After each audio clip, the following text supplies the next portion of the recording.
Hello all, yeah, so this is a video I've been planning on doing for a while. This video is about something I've been wondering about for a while, of all the syndromes and disorders and disabilities and everything else that folks are doing their best to live with. Why is it that autism is even above ADHD, which, judging by what two members of my family who live with it tell me, is debilitating enough on its own, the one that people in TV land seem to like to exploit for all it's worth them, you know? I'm not talking about the documentaries or the YouTube channels wherein autistic people chronicle their journeys because fucking...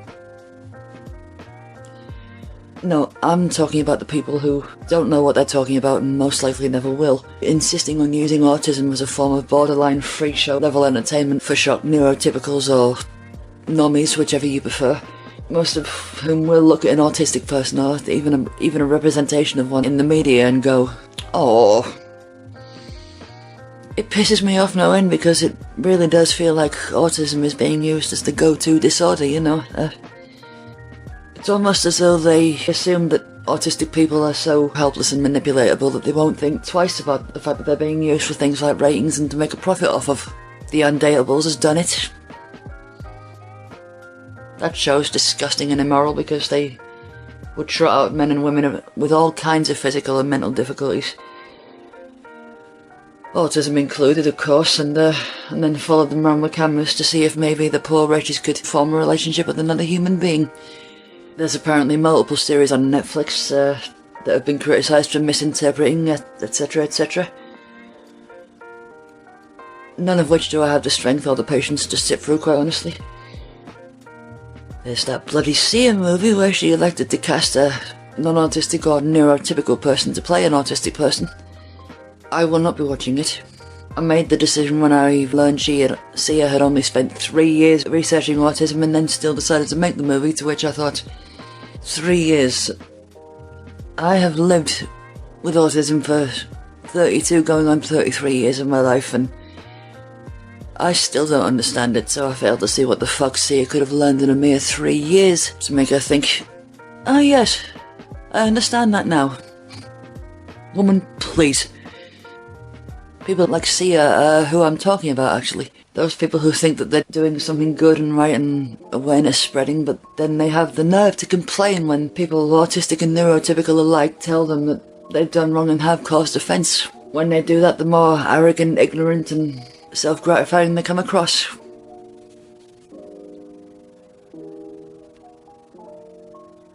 A big part of it also seems to be especially when there's an episode of some trashy reality TV show like Dr. Phil or Super Nanny that has a bad kid or a troubled kid storyline running through it.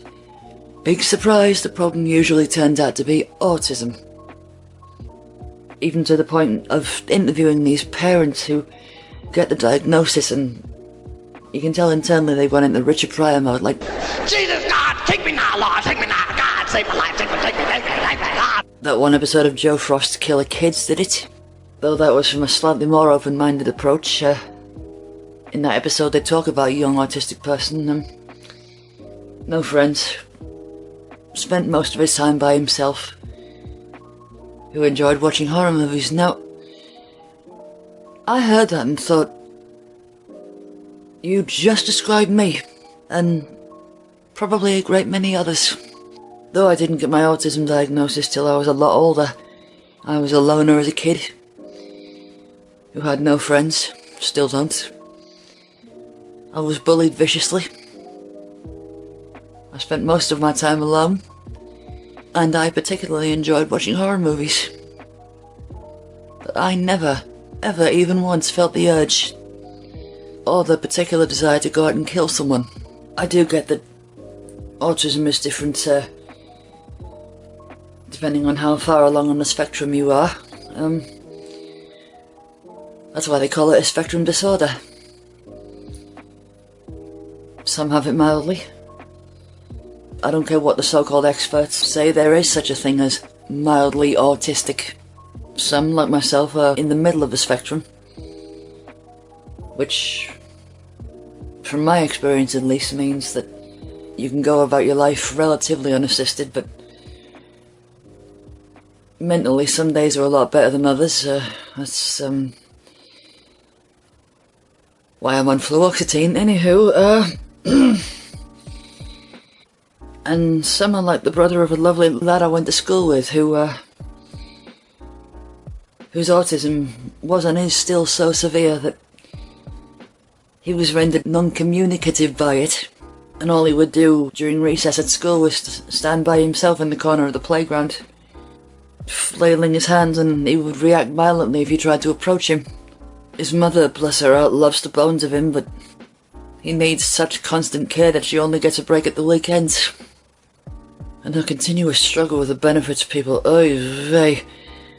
My point is, for the ones like myself, and I'm sure I speak for many who are clear-headed and coherent enough to still take in and understand the world around them, and for the purposes of this video, the difference between fact and fiction, it's beyond insulting to see others like themselves being broadcast far and wide as a spectacle for normies, to the point where the knock-on effect is they wind up on the receiving end of some very cruel humour.